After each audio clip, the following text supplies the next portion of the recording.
നമ്മൾ തയ്യാറാക്കാൻ പോകുന്നത് കപ്പയും ബീഫും വെച്ചിട്ടൊരു കട്ട്ലേറ്റാണ്. നമുക്കൊരു 5 മിനിറ്റ് മൂടി വെച്ച് വേവിച്ചെടുക്കും. തുറന്നു നോക്കാം കപ്പ വെന്തിട്ടുണ്ടാകുന്നുള്ളത്. വളരെ ചെറുതാക്കി അരിഞ്ഞതാണ്. പൊടി ഇട്ട് കൊടുക്കാം. ഗരം മസാല പോലെ ഒന്ന് ഇളക്കി കൊടുക്കുക. നമുക്ക് ബീഫിന് ഇട്ട് കൊടുക്കാം. ഇത് വെളുത്തുള്ളി പേസ്റ്റാണ്. അത് നമുക്കിതിലേക്ക് ചേർത്ത് നമുക്കൊരു പാത്രത്തിലേക്ക് മാറ്റാം. യോജിപ്പിച്ചെടുക്കാം. റസ്ക് പൊടിയാണ് ഓരോരുത്തരുടെ ആവശ്യത്തിൽ.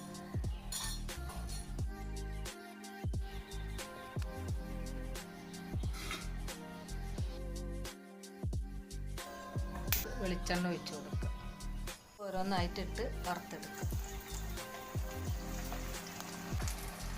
ഇത് നമുക്കൊന്ന് മറിച്ചിട്ട് കൊടുക്കാം. കപ്പ ബീഫ് കട്ട്ലേറ്റ് ഇവിടെ റെഡി ആയിട്ടുണ്ട്.